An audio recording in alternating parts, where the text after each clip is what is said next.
देखिए सबसे पहले नेचुरल नंबर देखते हैं। नेचुरल नंबर्स क्या होते हैं? n 1 2 3 4 5 6 7 और डॉट डॉट डॉट कहाँ तक? अनंत तक, है ना। क्या होता था, कुछ बच्चे समझते हैं कि ये जो ना 1 2 3 3 4 5 6 7 8 9 कहाँ तक होता है? सिर्फ 9 तक होता है। कुछ सोचते हैं ना, ऐसा नहीं होता। 1 से लेकर अनंत तक ये सारे पॉजिटिव नंबर्स क्या कहलाते हैं? नेचुरल नंबर्स कहलाते हैं, है ना। जिसको हम क्या बोलते हैं? हिंदी में क्या बोलते हैं? प्राकृतिक संख्या, नेचुरल नंबर जिसको हम बोलते हैं, ठीक है। प्राकृतिक संख्या सबको समझ में आए? प्राकृतिक संख्याएं क्या होती हैं? अगर इन प्राकृतिक संख्याओं में मैं अगर जीरो को शामिल कर दूं, किसको? जीरो को, तो ये संख्या क्या बन जाएंगी? कोई बताए? 1 2 3 4 5 6 7 डॉट डॉट डॉट कहाँ तक? अनंत तक। तो ये क्या नंबर बन जाएंगे? होल नंबर बन जाएंगे। होल नंबर जिसको हम क्या बोलते हैं? पूर्ण संख्याएं। ये सबको आता है ना। तो नेचुरल नंबर्स क्या होते हैं? 1 2 3 4 5 6 7 कहाँ तक? इन्फिनिटी तक, है ना, अनंत तक। सारे पॉजिटिव नंबर 1 2 3 4 सारे नंबर्स क्या होते हैं? नेचुरल नंबर्स होते हैं। और अगर मैं इसमें जीरो इंक्लूड कर दूं, जीरो शामिल कर दूं, तो ये नेचुरल नंबर्स क्या कहलाएंगे? होल नंबर्स बन जाएंगे। अच्छा, नेचुरल नंबर्स होल नंबर्स हैं। नेचुरल नंबर्स को हम होल नंबर्स बोल सकते हैं, पर होल नंबर को नेचुरल नंबर्स नहीं बोलेंगे, क्योंकि होल नंबर में जीरो भी शामिल है। बात समझ में आई? जीरो भी शामिल है। उसके बाद में दोबारा देखिए, ये नेचुरल नंबर, ये हमारे होल नंबर। फिर इंटीजर्स की बात करते हैं। इंटीजर ये क्या होता है? पूर्णांक। और ये कैसे होते हैं? जैसे minus dot dot dot dot -3 -2 -1 0 1 2 3 dot dot. ये सारे नंबर्स क्या होते हैं? पूर्णांक होते हैं। पूर्णांक, है ना। और पूर्णांक हमारे कितने प्रकार के होते हैं?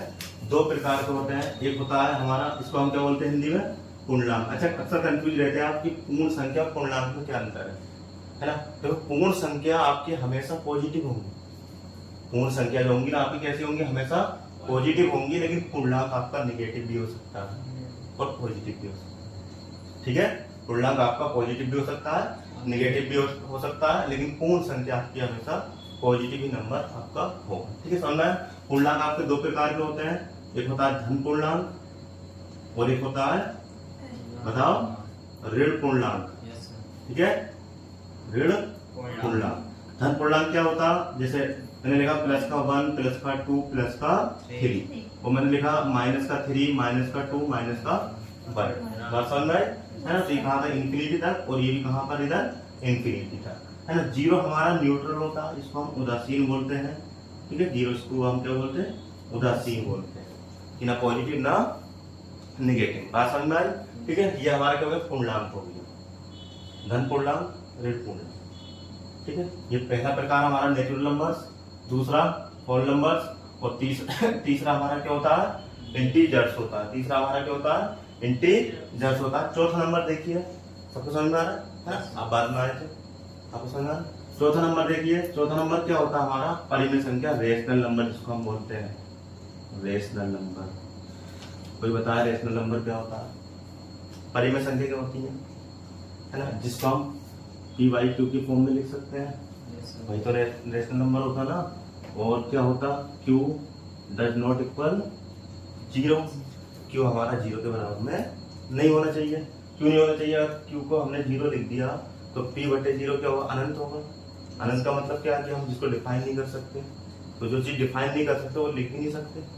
जो चीज हम डिफाइन नहीं कर सकते वो चीज लिख भी नहीं सकते। तो हमारा q यहाँ पर 0 नहीं होना चाहिए, है ना। तो अगर मैं परिमेय संख्या की बात करूं तो परिमेय संख्या क्या होती है?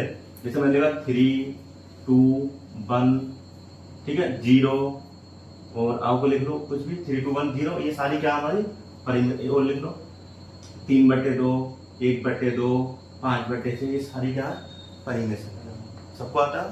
परिमेय संख्या भी 2 प्रकार की होती है आपकी। एक होती है शांत दशमलव प्रसार, एक शांत आवर्ती की और एक अशांत आवर्ती की, ठीक है। परिमेय संख्या भी आपकी 2 प्रकार की होती है। अगर मैं बात करूं शांत की, मैं बात करूं शांत दशमलव प्रसार की, तो शांत दशमलव प्रसार क्या होता?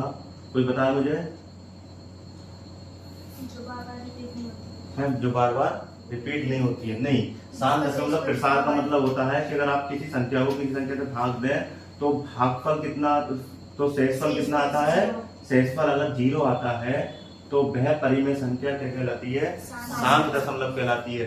और अशांत दशमलव क्या कहलाती है, अशांत दशमलव जब शेषफल 0 नहीं होता, जब शेषफल 0 नहीं होता अशांत दशमलव प्रसार। कब क्या होता है, शेषफल हमारा 0, शेषफल डज नॉट इक्वल टू 0।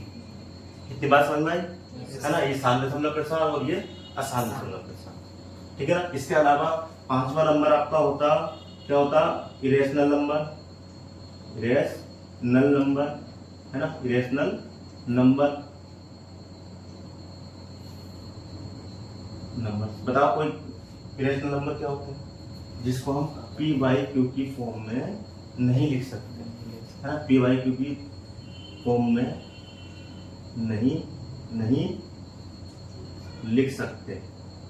बताओ लिख सकते हैं, नहीं लिख सकते है ना। जैसे √3, √5, √6, अच्छा √4 भी अपरिमेय संख्या है। बताओ √4 अपरिमेय संख्या कहाँ है, √4 का वर्गमूल कितना होता है, 2 होता है ना। Yes sir. तो ये तो परिमेय संख्या है, हमारा √4 अपरिमेय संख्या नहीं है, परिमेय अपरिमेय संख्या नहीं, क्या है, परिमेय संख्या। यहाँ तक सबके समझ में आया, दोबारा फिर एक बार फिर समझ लीजिए। प्राकृतिक संख्या 1 2 3 4, 0 इंक्लूड कर दो, होल नंबर्स हो गए है ना, पूर्णांक, निगेटिव भी, पॉजिटिव भी, 0 भी शामिल, धन पूर्णांक और ऋण पूर्णांक, जिसमें 0 उदासीन आता है। परिमेय संख्या क्या होती है, जिसको हम पी बाई क्यू की फॉर्म में लिख सकते हैं है ना। और जो भी 2 प्रकार की होती है, एक शांत दशमलव और एक अशांत दशमलव। इरेशनल नंबर क्या होता है, जिसको हम पी बाई क्यू की फॉर्म में नहीं लिख सकते, वो अशांत दशमलव हमारा होता है। समझ में आई। अब ये सारी संख्या जो होती है हमारी क्या होती है, नंबर 6 देखो यहाँ पर, सारी संख्या हमारी क्या होती है, वास्तविक संख्याएं होती हैं।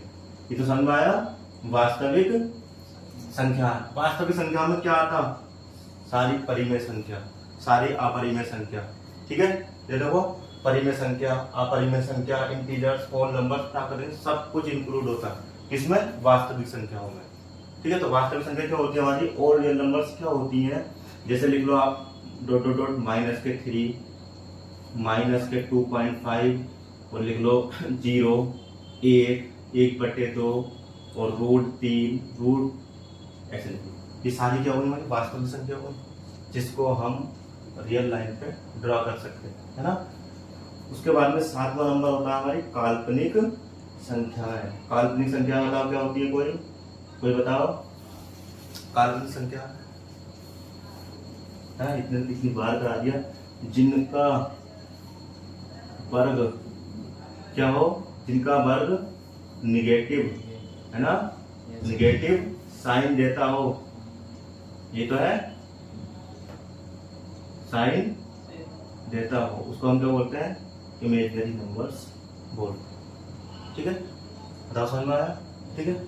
इसको नोट डाउन करो।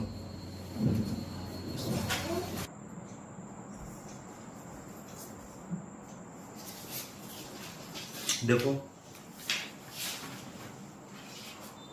आज से शुरू करते हैं हम है ना क्वेश्चनों का, मैथमेटिक्स, और एग्जाम्पल नंबर 1 से सारे एग्जाम्पल करेंगे और क्या करना है हमें, सारे एक्सरसाइज के सवाल करना है, ठीक है। एनसीईआरटी का एग्जाम्पल नंबर पहला देखिए, इसी से रिलेटेड है, जो हमने आपको फॉर्मूले लिखवाए थे। बोला नीचे दिए गए कथन सत्य हैं या असत्य हैं, आपको ये बताना, ठीक है। नीचे दिए गए कथन सत्य हैं या असत्य हैं। पहला कथन ये कह रहा है, प्रत्येक पूर्ण संख्या एक प्राकृतिक संख्या होती है। प्रत्येक पूर्ण संख्या एक प्राकृत संख्या होती है। इसको हमें ये बताना है सत्य है या असत्य है, ठीक है। इसको ये बताना हमें सत्य है या असत्य है। तो देखो एक चीज सुनो, प्रत्येक पूर्ण संख्या एक प्राकृतिक संख्या होती है, तो ये सत्य नहीं है, असत्य है, ठीक है। क्यों है सत्य, अगर मैं पूर्ण संख्या की बात करूं तो पूर्ण में 0 भी इंक्लूड है ना, पूर्ण में 0 भी शामिल है, और 0 हमारी प्राकृतिक संख्या नहीं होती है, इसलिए ये बात हमारी क्या है, ये बात हमारी असत्य है। बात समझ में आई है ना। प्रत्येक पूर्ण संख्या एक प्राकृतिक संख्या प्राकृतिक संख्या नहीं होती है। क्यों नहीं होती है? 0 हमारा प्राकृतिक संख्या नहीं है। हाँ, अगर मैं आपसे ये कहूं कि ये बताओ ये 3 प्राकृतिक संख्या है, आप बोलोगे हाँ। हम कहें 3 पूर्ण संख्या, आप बोलोगे हाँ। लेकिन बात किसकी चल रही है? सवाल में दे रखा है कि प्रत्येक पूर्ण संख्या, प्रत्येक में तो 0 भी शामिल हो गया है ना। प्रत्येक पूर्ण संख्या एक प्राकृतिक संख्या है, तो आप बोलोगे प्रत्येक पूर्ण संख्या एक प्राकृतिक संख्या नहीं होती है, क्योंकि 0 हमारी प्राकृतिक संख्या नहीं है। इसको हम लिख सकते हैं 0 does not belong to natural number, है ना। 0 शामिल नहीं है नेचुरल नंबर्स में, इसका ये मतलब होता है 0 does not to natural numbers. ठीक है। दूसरा देखिए, दूसरे मतलब प्रत्येक पूर्णांक एक परिमेय संख्या होता है। दूसरा, प्रत्येक पूर्णांक एक क्या होता है? परिमेय संख्या होता है। यही है ना, यही है ना। प्रत्येक पूर्णांक एक परिमेय संख्या होता है, तो ये बात हमारी सत्य है। पूर्णांक की अगर हम बात करें तो पूर्णांक में आपका धन पूर्णांक भी होता है, ऋण पूर्णांक भी होता है। तो अगर पूर्णांक में बात करें तो अगर मैं -3 की बात करूं, यह पूर्णांक है। और कैसा पूर्णांक है? ऋण पूर्णांक है। अगर मैं इसके बटे में 1 लिख दूं तो कोई दिक्कत? अब ये -3 ही रहेगा। तो ये तो परिमेय संख्या हो गई ना, ये तो PYQ की फॉर्म हो गई ना, PYQ की फॉर्म, ये तो एक परिमेय संख्या हो गई। अगर मैं 0 को शामिल कर दूं, 0 को आप इसके बटे में 1 लिख दो तब भी कोई दिक्कत नहीं। 0 को किसी भी नंबर से भाग देते हैं तो कितना आता है? 0 आता है। तब भी एक PYQ की फॉर्म है, पता है या नहीं है? और अगर मैं यहाँ पर 3 लिख लूं, 3 को 1 से भाग दे रहे हैं तब भी कोई दिक्कत नहीं, तब भी एक PYQ की फॉर्म है। तो आप क्या बोल रहे हो? प्रत्येक पूर्णांक एक परिमेय संख्या होता है। तो ये बात हमारी बिल्कुल क्या है? सत्य है। बात समझ में आई? ये बात बिल्कुल हमारी सत्य है कि प्रत्येक पूर्णांक एक परिमेय संख्या होता है। लेकिन अगर आपसे ये कहे प्रत्येक परिमेय संख्या पूर्णांक होती है, तो बात हमारी असत्य होगी। तब बात हमारी असत्य होगी। तीसरा प्रश्न देखिए, प्रत्येक परिमेय संख्या एक पूर्णांक होती है। भैया जो मैं अभी बोल रहा था, तीसरा नंबर इसने बोला है कि प्रत्येक परिमेय संख्या एक पूर्णांक होती है। प्रत्येक परिमेय संख्या एक पूर्णांक होती है। बताओ ये बात सत्य है? असत्य है? सत्य है? सत्य है? असत्य है ये बात। क्यों है? प्रत्येक परिमेय संख्या, आपको अच्छे से नंबर्स का ज्ञान पता होगा तभी तो आपको ये कर पाओगे। अब प्रत्येक परिमेय संख्या, मैंने 3/2 लिखा, ये परिमेय संख्या है। अगर मैं इसको कट करूं तो 2 एकम 2, कितना बचा? 1 बचा, पॉइंट लगाया 10 हो गए, 2 पंजे 10, 1.5। क्या 1.5 पूर्णांक है? पूर्णांक क्या होता है हमारा? 1 2 3 4 5, है ना, पूर्ण डिजिट है जिसमें दशमलव नहीं आता हो, वही तो पूर्णांक है ना। नहीं, वही तो पूर्णांक है जिसके बटे में कितना होता? 1 होता। तो हमारी ये बात क्या हुई? ये बात हमारी क्या हुई? सत्य हमारी बात हुई। तो पहला एग्जाम्पल था, एग्जाम्पल नंबर आपका NCERT का एग्जाम्पल नंबर फर्स्ट था, NCERT। और कौन सी एक्सरसाइज थी? 1.1 का एग्जाम्पल नंबर पहला था। याद है आपको? ठीक है, जल्दी से नोट डाउन कर लो।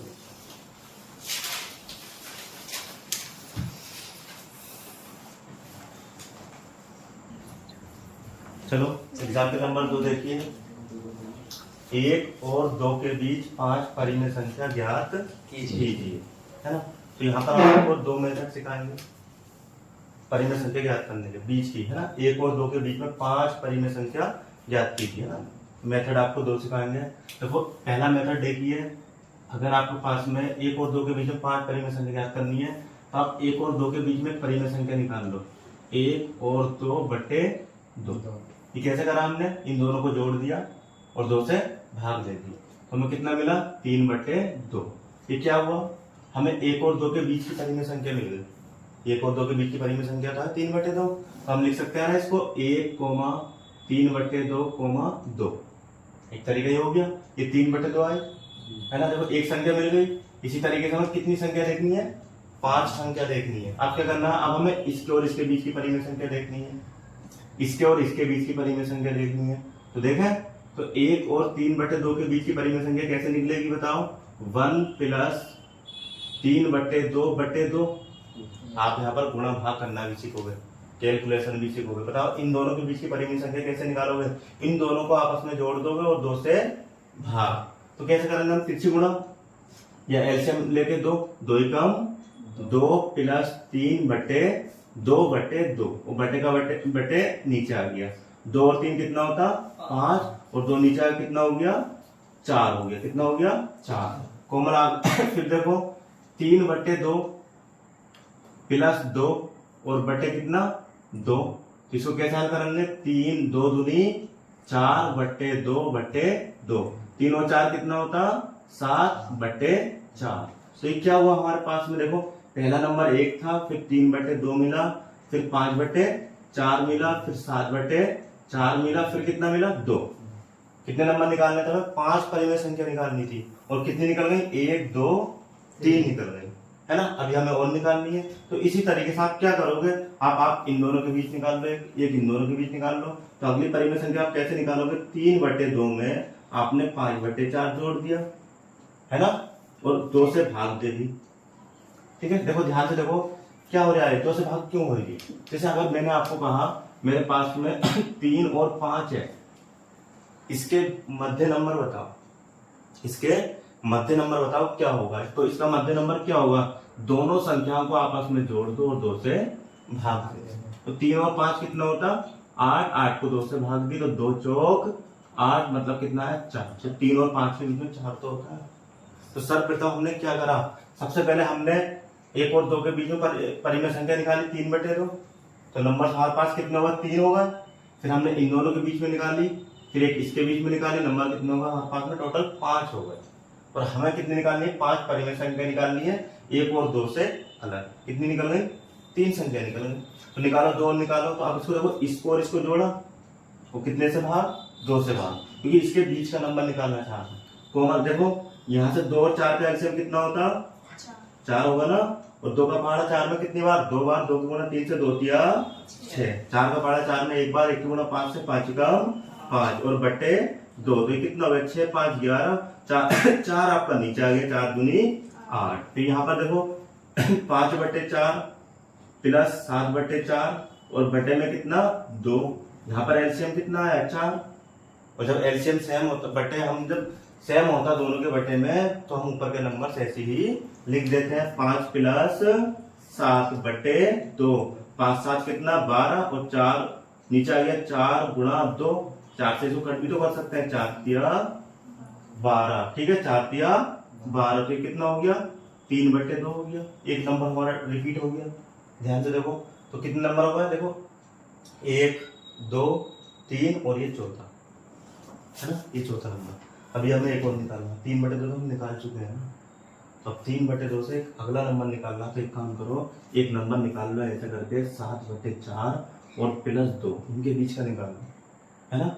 वो पूरे को बटे कितने से देंगे हम? 2 से भाग।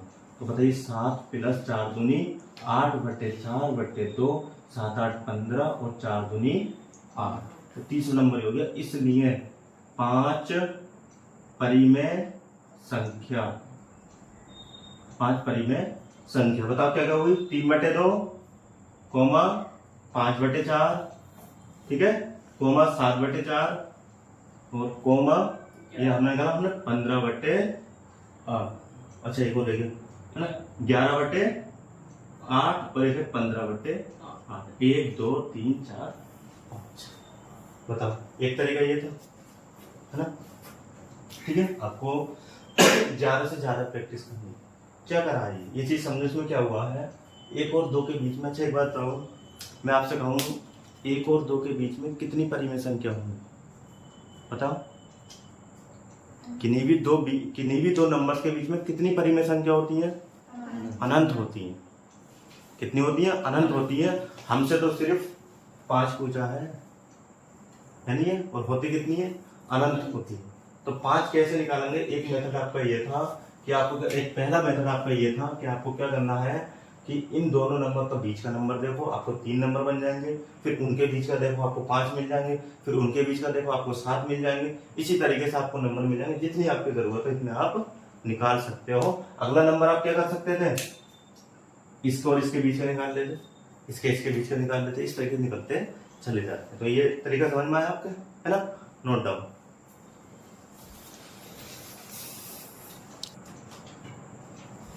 देखिए इसका मेथड नंबर 2 देखिए, एक और 2 के बीच 5 पर आप क्या निकालनी है, 5 परिमेय संख्या निकालनी है।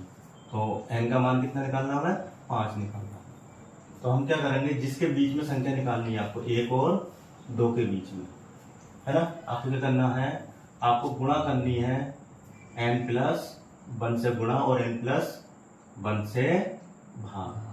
ठीक है, आपको गुणा करनी है दोनों नंबर्स में जिनके बीच में आपको 5 परिमेय संख्या निकालनी है और उतने से ही आपको भाग करनी है ना? इस तरीके से आप कर सकते हो। तो क्या हुआ आपका, ये 1 और n का मान कितना है आपका 5, 5 और 1 6 से गुणा 6 से भाग, 2 को भी 6 से गुणा 6 से भाग। तो कितना हुआ, 6 कम 6/6 और ये कितना हो गया 12/6। तो इनके बीच के नंबर निकाल लीजिए। बताओ कैसे निकलेंगे, 6/6 और बताओ 7/6, 8/6, 9/6, 10/6 और 11/6, 12/6। तो आपको कितने नंबर चाहिए थे, 5 नंबर चाहिए थे। ये हमारे कितने नंबर हुआ, 1 2 3 4 5, बीच की 5 परिमेय संख्या। बताओ समझ में आया? तो एक मेथड आपका ये होता है कि जितने नंबर आपको चाहिए बीच के परिमेय संख्या के, आप उससे एक ज्यादा से गुणा कर दो और उसी से भाग कर दो दोनों नंबर्स को, आपको उतनी संख्या, आपको परिमेय संख्या आपको मिल जाएगी। 1 2 3 4 5। तो ये क्या हो गई, 5 परिमेय संख्या होगी। तो दूसरा तरीका समझ में आया? दोनों तरीके हैं ये आपके, उस तरीके से भी आप निकाल सकते हो और इस तरीके से भी आप। ठीक है, बस आज के लिए इतना ही।